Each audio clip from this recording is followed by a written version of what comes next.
déjà sur ce plateau. Pour le premier dossier, Guy Patrice Songala, vous êtes chercheur, un acteur politique indépendant à RDC, vous êtes également professeur. Merci d'avoir répondu à notre invitation. C'est moi qui vous remercie parce que c'est une rareté, hein, parce que c'est un privilège aussi. Ça fait le secante la meilleure, et surtout que d'aucuns disent que cela est privé au public, mais quand vous commencez quand même à appeler les gens à qui il faut confiance, c'est déjà une part de parité égalitaire. Et je pense aussi un bon sens aussi d'une réconciliation avec le peuple. D'accord. On y va directement. Je commence avec cette question du dialogue où on sent l'Union européenne qui donne son point de vue, qui n'est pas d'accord avec cet accord. Votre point de vue? Bon, d'abord, je suis inscrit dans leur logique, qui se veut être une logique formelle. Vous savez, on devait s'y attendre, c'était vraiment prévisible.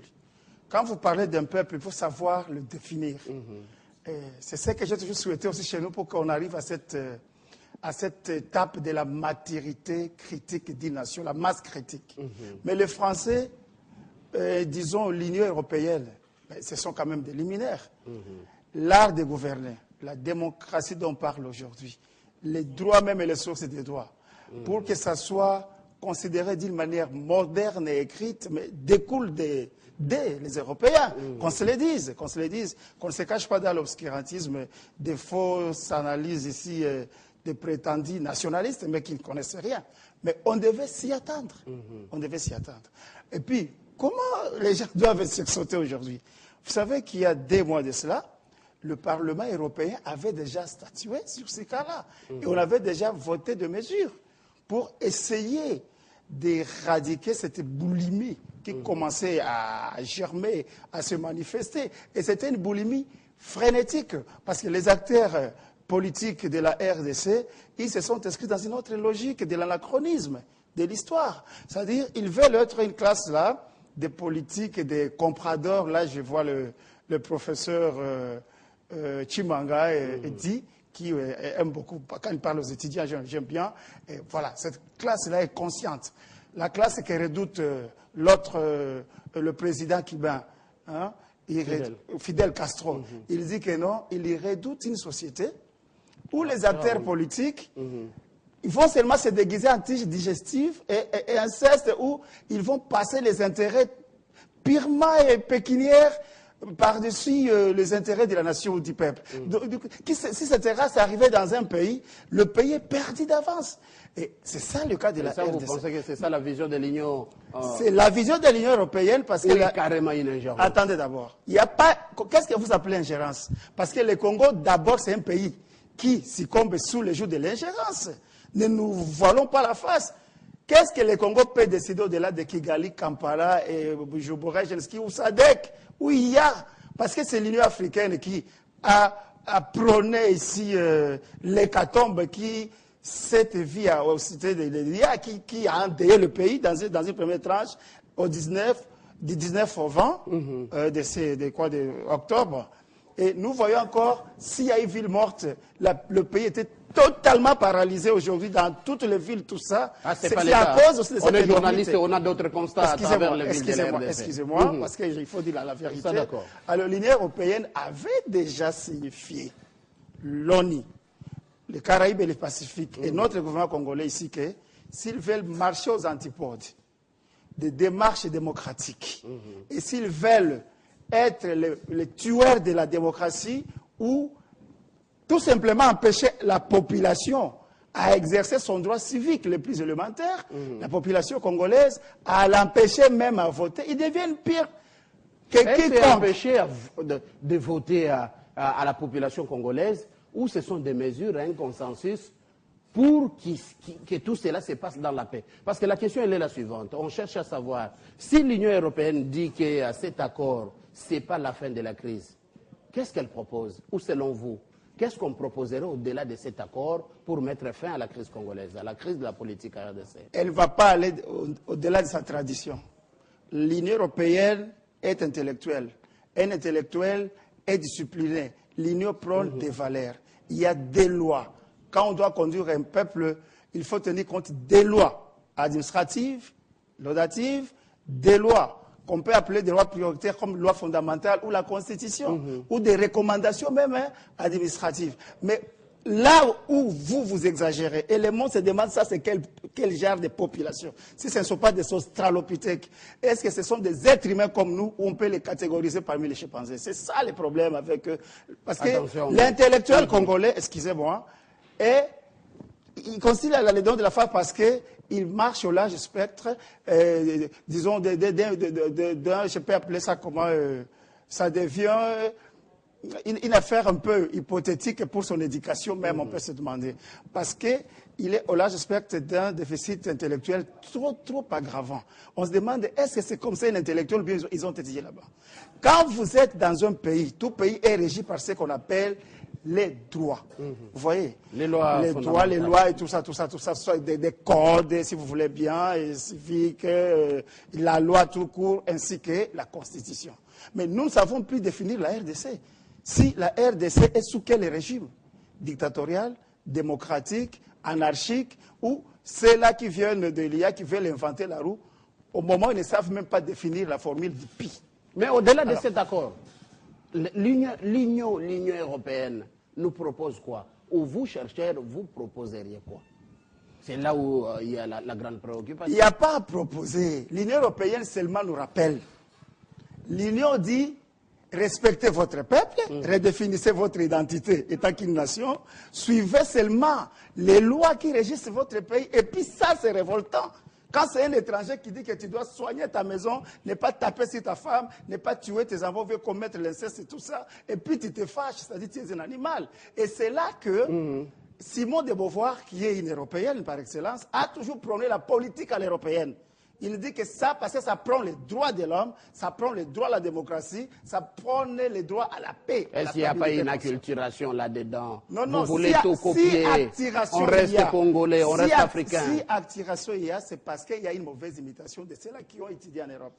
Au lieu d'y prendre quand même le nécessaire, les nécessiteux, je pourrais dire cognitives, une nécessité cognitive. C'est-à-dire, au lieu d'avoir le savoir et l'intelligence probante, ils sont allés vers l'occultisme, ils viennent ici pour plonger.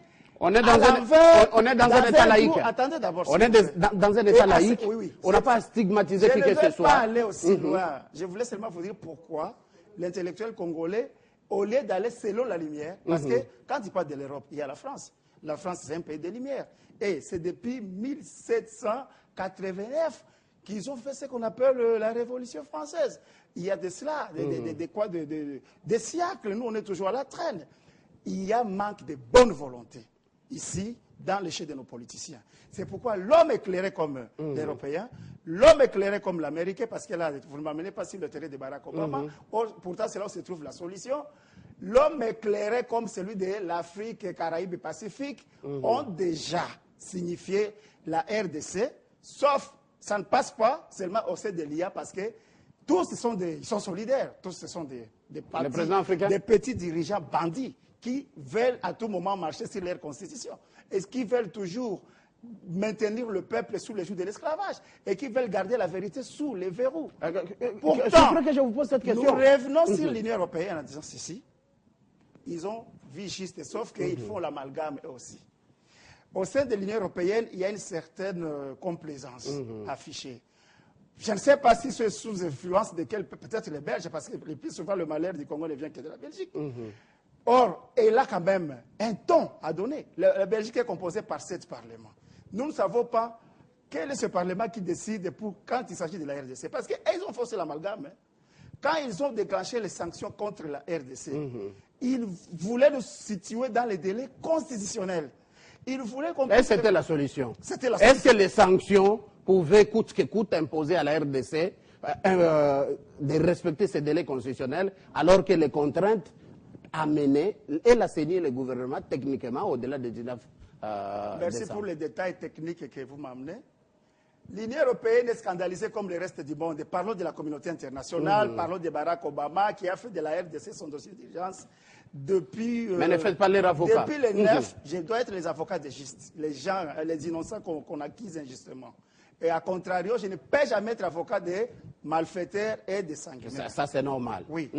Est-ce que les sanctions étaient une solution? Je vous informe, monsieur le journaliste, parce que les Congolais ne savent pas ça. Les sanctions ont été déjà prévues d'avance. C'est parce que les Congolais n'ont pas la culture de lire. Ils sont là seulement pour être animés par le fanatisme, ainsi que ce que j'appelle, moi, dans ma recherche, j'ai appelé mon paradigme, je l'ai appelé ceci, la politique du maire. Les Congolais sont là pour seulement faire valoir leurs humeurs. Les émotions. Oui, les émotions. Alors, aujourd'hui, nous avons d'abord une matière qu'on doit critiquer, c'est-à-dire les accords frauduleux qui viennent de l'Union, de la cité de l'Union africaine. Ce sont les accords des écuries qui regorgent en eux 25 articles. Et vous allez voir qu'il y a eu 25 composantes.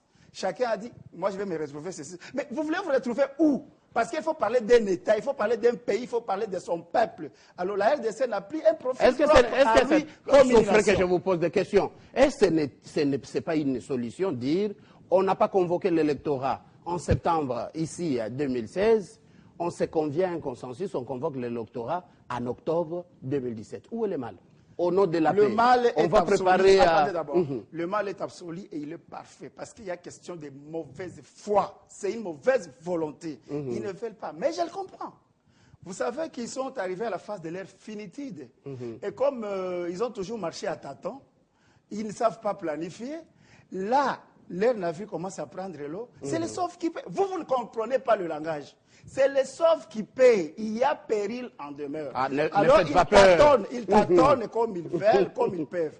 Cependant, les gens qui savent bien travailler comme Barack Obama, le 9 juillet 2014, Barack Obama fit de la RDC son dossier d'urgence devant le Congrès américain. Sur FO 13314, ils ont fait de la... Barack Obama a voulu que le Congrès américain puisse voter cette loi. Et la loi fut votée. Quelle est cette motivation? Si vous lisez rien que le titre, il dit que Barack Obama, avec le Congrès américain, il constate que la RDC, c'est le seul pays au monde qui est dirigé d'une manière très dangereuse, une manière qui expose sa population à la perte et à la disparition, même d'un État pour parler de la balkanisation. Nous y sommes arrivés. C'est une question d'amour au peuple ou c'est question d'intérêt? Soyons clairs.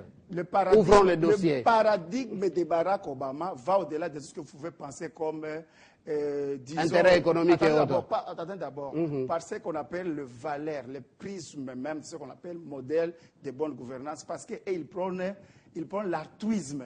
Mais ici, il y a une euphorie égocentrique dans le chef de nos dirigeants. Chacun fait seulement se retrouver, ou sa famille, pour que sa famille soit à l'aise, ou son pays d'origine, pour que son pays d'origine soit à l'aise. Attention aux mots. Attendez d'abord. Parce que les Congolais... On est en RDC. S'il vous plaît, on est en RDC. Quand même il y a certaines choses qu'on ne va pas permettre. Laissez-moi terminer mon hypothèse. Faites ça une bonne chaîne quand même cohérente. Et toi, tu es un bon journaliste. Il ne faut pas suivre... Hein, c'est pas chaque thèse qu'on doit... J'ai parlé d'hypothèse. Vous pouvez aussi contre-attaquer. Alors là, vous m'avez perdu. Mais qu'est-ce qu'il faut faire? La RDC telle qu'elle est là, le navire prend l'eau. Mais ils ont déclenché, c'est dans des lois universelles maritimes, je ne sais comment. Quand un navire est en détresse, on a toujours déclenché un cri d'alarme qu'on appelle le SOS. Alors, le monde entier, quiconque attend le cri vient. C'est ainsi que Barack Obama, les cris sont parvenus jusqu'à ses oreilles. Pour lui, c'est bon, c'est pas de l'ingérence. Bon, pas de l'ingérence parce que sur le principe de l'ingérence humanitaire, il ne pouvait qu'intervenir. Intervenir dans quoi? Dites-nous, peut-être nous on ne voit pas, et d'autres Congolais qui vous suivent. Qu'est-ce qu'il y a? Il faut lire le texte. Les textes sont là. Il faut lire d'abord avant d'attaquer. Tout ça seulement parce qu'on n'a pas organisé les élections. Ça n'est un. Parce que quand vous ne voulez en pas, décembre, toutes ces sanctions. Quand vous ne voulez pas organiser les élections. Seulement pour les élections. Pour des motifs purement égocentriques, oui, aussi minimalistes ou obscurantistes. À ce moment-là, vous êtes comme un sorcier, vous êtes comme un terroriste qui veut déclencher une bombe atomique. Messieurs les chercheurs, il y a peut-être des gens qui ne comprennent pas. Toutes ces sanctions de l'Union européenne, des États-Unis, parce que seulement un gouvernement a dit nous sommes incapables d'organiser les élections en décembre ici, il n'y aura pas passation de pouvoir, donnez-nous une année. Bon, je vous invite, c'est pas de trop. Je vous invite, monsieur Mathieu, de vous promener dans la logique de l'histoire, dans la ligne du temps. Vous n'êtes pas les seules nations qui, après avoir mal se conduire, est tombée sous les joues des sanctions de l'universalité ou bien de la communauté internationale. Souvenez-vous, récemment, il y a eu des bandits dirigeants comme le Saddam Hussein, les Kadhafi, les Gbagbo, qui voulaient marcher à la marge de la société ou de la communauté. Là, ce n'était pas question d'élection. Attendez d'abord. La question des élections est très fondamentale. Parce qu'elle détermine la forme d'un État. Parce qu'elle détermine déjà ce qu'on pouvait appeler, et bien vous ne l'avez pas ici à RDC malheureusement, une volonté de droit. Vous voyez? Alors le Congo souffre de ça. L'autonomie des volontés des droits. On devait en avoir pour qu'on sache qu'en RDC, on conduit à droite ou à gauche. En RDC, on ne peut pas manger les enfants. Mais sous d'autres sièges, c'est leur tradition. Alors vous devez avoir un code, une ligne de conduite par lequel on vous définit dans le monde ou encore, c'est encore la jungle. Est-ce que ce n'est pas chosifier les Congolais, leur dire c'est les élections ou rien? Pourtant, on peut faire ça. Là, vous m'envoyez à vous dire ce qu'on appelle, on devait donner une priorité à ce qu'on appelle l'avenir électoral en RDC. Oui. Comment on peut établir cela? Parce que quand vous croyez qu'on vous déteste, on est des aigris. À ce moment-là, les Congolais sont des aigris, tous les dirigeants congolais sont des aigris et je regrette que je les traite d'analphabètes. Ah non, attention. Ils doivent venir, ils doivent apprendre à lire. Attention. Ils doivent être intellectuels et intelligents pour conduire un peuple. Parce qu'il ne s'agit pas d'être bête, on a des armes pour dire je vais m'imposer en RDC, qui qu'on soit. Nationaliste ou étranger, on donne des idées. Personne n'a le droit de s'imposer. On donne des idées. Il faut amener les idées et la lumière. Des idées. La lumière et les idées. À ce moment-là, en Haïti, il y avait un président qui n'a pas été à mesure d'organiser les élections parce qu'il était incompétent, il ne savait pas démissionner. Juste le deuxième tour. Directement, oui, il a démissionné. C'est comme ça. Alors, il y a eu aussi au Centrafrique, c'est un pays là où il y avait la guerre partout. Mais on a organisé les élections dans un mois parce qu'il y avait la volonté. RDC, qu'est-ce qu'il y a? Parce qu'ils ont fomenté un 23, ça a été vite maté par les nationalismes de nos héros. C'est le même gouvernement. Alors là où vous dites une chose, le nationalisme de Bambadou Dalla, les vaillants comme Baouma, les vaillants comme le général Ouidi, où est-ce qu'ils sont aujourd'hui les pauvres Zazie? Alors, le monde observe. On revient, s'il vous plaît, on revient dans le contenu de ma question. Où est-ce que nous allons avec ces jeux de ping-pong des sanctions? Parce que vous n'arrivez pas à nous prouver qu'avec ces sanctions, il y aura les élections à temps. Carrément, il faut un délai pour connaître de bonnes élections. Où est-ce que nous allons avec ces jeux de sanctions? Ces questions, je vous ai dit de bonne volonté. Et Nanga, Corneille qui est là, s'il vient de la majorité présidentielle, on lui dit, va là rien que pour empêcher les élections. C'est ça qu'il fera. Ça, c'est votre... Je vous donne des exemples. Si je vous donne des exemples. Ça, c'est son point de vue. Attendez d'abord. Vous prenez tous ceux-là qui sont fanatiques au kabylisme, les transfuges de l'AFDEL, vous les réunissez à la cité d'Elia. Vous amenez même des Rwandais et les Ougandais parmi eux pour que chacun donne son point de vue. Celui-là ne voudra pas que leur omerta cesse. Ils voudront toujours être là. Alors moi, c'est que je vais chercher des bonnes volontés. Comme les gens qui sont regroupés là à l'IMT, bon, disons la France. Pour vous, vous prenez un autre dialogue. D'ailleurs, c'est mieux parce que c'est un dialogue synthèse que je prends. Je prends le dialogue synthèse qui va apaiser nos amis qui ont déjà pris l'eau, qui tremblent, qui tirent sur tous ceux qui bougent en fouillant, en fomentant des choses qui n'existent pas comme des dialogues. Un dialogue technique. Un dialogue technique. Oui, aller à place d'organiser les élections, ils dévient avec des dialogues, d'où on ne sait même pas comment, les télévisions, comment ils ont clôturé ça dans l'aventurisme, parce que chacun est dans son coin. Alors, je vais demander ceci. Fixons-nous sur une volonté, l'autonomie des volontés des droits. C'est-à-dire quoi? Nous devons définir quelle sera la forme de notre État. Ça sera un État démocratique ou on revient encore... On est déjà démocratique. Non, est-ce que vous ne trouvez pas que vous renvoyez les gens Évitons la politique comme étant le jeu des mots. Évitons cela et la politique comme étant le jeu d'enfants. C'est un livre que je vais publier d'ici là. Mais écoutez... Pour vous prenez un autre dialogue. Attendez d'abord, les sanctions sont dissuasives. Et malheureusement, ils n'ont pas encore manifesté, c'est pourquoi les bandits continuent à se promener librement. Mais ce qu'on devait faire, l'Union européenne doit cesser l'amalgame. La Belgique doit se redéfinir pour dégager des mécanismes qui sauvent la RDC ou qu'elle se retire de notre histoire une fois pour toutes. Parce que devant tout exercice du pouvoir, il y a la sanction de ce qu'on appelle les ressentiments historiques. Le monde va parler de nous, qu'il y a eu un peuple de bougres qui ne connaît rien. Voilà ce qui s'est passé dans les pays. Nous sommes à 2 mois pour sauver la nation ou pour la liquider. Nous devons nous réunir pour un dialogue synthèse qui sera technique comme vous voulez pour organiser les élections. Mais je respecte Stein avec ses principes de rationalité. Nous ne devons pas compter avec ceux-là qui ont causé des problèmes pour faire des ambitions, afin qu'il n'y ait pas d'élection, afin qu'eux aussi puissent amener leur pierre de contribution. Sinon, ça sera la bombe. Moi, ce que je prends ici, nous devons... On va mettre un peu là-bas. C'est-à-dire, c'est là qui veulent aller loin avec le gouvernement spécial. Ils doivent revenir sur la ligne de la logique formelle pour conduire une nation. C'est là qui ont déjà dévié les CDLA, ils peuvent faire tout ce qu'ils veulent. Mais tout ce que nous voulons savoir est le suivant. Concentrons-nous seulement à un seul type d'élection, typiquement nationaliste. Et à ce moment-là, qu'est-ce qu'on fait? On se concentre seulement pour donner la forme à notre État, c'est-à-dire les élections présidentielles, rien que ça. Si au Centre-Afrique, on l'a... Nous avons beaucoup de données déjà techniques qui sont là. La topographie est là, au niveau de la CENI. Il y a le personnel qui est déjà installé. Mais vous croyez inventer la roue aujourd'hui. On doit soigner le cœur de l'acteur politique congolais. D'un côté, il y a de ceux-là qui ne veulent pas quitter le pouvoir parce qu'ils croient qu'en faisant trop de fautes et de limites de fautes, on va leur comprendre en disant vous avez raison, quand vous serez des anges, on pourra vous amener au paradis. Non, un démon reste toujours un démon parce que quand vous faites l'erreur est humaine. Il persévère et devient diabolique. Et à ce moment-là, les sanctions tombent comme la pluie parce que vous vous comportez comme des renégats et ça va tomber. Or, au risque que ça ne rapporte pas de solution que je puisse révéler la classe politique pour que s'il vous plaît, faute de temps. Faute de temps, on va se mettre à l'abri. Parce que Obama vit avec ses lois. Il les a bien articulées. Il va frapper en RDC. Je préviens même les gens qui sont... Vous soutenez cela? Il y a... Les Noirs sont tués là-bas. Est-ce que vous ne pouvez pas dire aux Américains de s'occuper de leurs affaires? On ne doit pas imiter les mauvais exemples, mais les bons les imitent. Suivons la lumière. Je vous informe, même si vous me coupez la parole, Obama vient faire la synthèse en RDC. Obama va prendre les coupables qui combattent la... Je vous donne même la formule.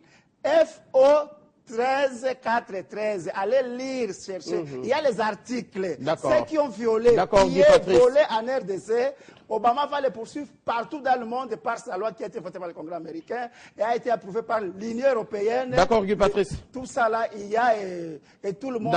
Les Congolais doivent s'enquérir de cela et ne pas se meurtrir à l'âme. C'est-à-dire, nous avons un allié puissant, c'est Obama. Nous devons résister à tous les bandits qui veulent nous arracher notre essence vitale comme étant une nation. Guy Patrice Ongala, chercheur, c'est pas facile, hein? Vous me faites aussi parler, mais quand même en synthèse, j'ai retenu au peuple congolais courage. Il semble qu'ils ont un avocat. Même si ce n'est pas une thèse à soutenir, le peuple, et ce n'est pas bon, semble-t-il. C'est l'avocat naturel Barack Obama, que Dieu lui bénisse, peut-être même c'est un fils du Congo, mais un homme du pragmatisme américain. Tu connais, tu étais très fort en ça à l'université, je connais. Très, très fort. D'accord. Attendez d'abord. Et puis c'est Obama vient se mettre au chevet d'un peuple qu'on est en train de tuer et puis de charcuter. Il n'y a pas un mois. Vous avez vu comment les militaires sont sortis sans atermoiement, tirer sur la foule comme ça avec sommation. Non, sans sommation, mais c'était grave. Ça ne peut pas arriver aujourd'hui, au XXIe siècle. C'est pourquoi les autres viennent comme les Européens, s'ils sont sérieux, parce que les Européens ont l'amalgame. Les Européens, le gouvernement congolais doit se féliciter. Les Européens les ont accompagnés dans le glissement. Parce qu'eux, ils sont pour une année, mais les Congolais sont... Vous pouvez vous attendre très bien, vous allez glisser. Cependant, c'est de la trahison vis-à-vis du peuple congolais. Et c'est là où j'interpelle les représentants américains qui sont là même de l'ONU pour colporter le message de Barack Obama que son pays si cher, pour lequel il a toujours milité depuis qu'il a commencé à faire la politique, est en dépérition. C'est le moment de venir appliquer sa loi pour sauver ce peuple qui ne réclame que le droit d'exister et le droit d'exercer son droit civique et l'apport d'une carte d'identité. D'accord, Guy Patrice Ongala. On va terminer par là. Nous devons vivre. On va terminer par là. Je crois que vous vous êtes défoulé au nom de tous les Congolais. La RDC, jusqu'où avec les sanctions? RDC, Union européenne, États-Unis. Guy Patrice Ongala, merci d'être venu. Vous serez notre invité dans une autre occasion. Merci d'être venu. C'est moi qui vous remercie. Ne nous quittez pas. Le peuple congolais. Mesdames et messieurs, ne nous quittez pas. Dans un instant, c'est le deuxième dossier avec Ferdinand Kambere. Je vous le rappelle, cadre de la majorité présidentielle. Il est membre du PPRD, ancien ministre.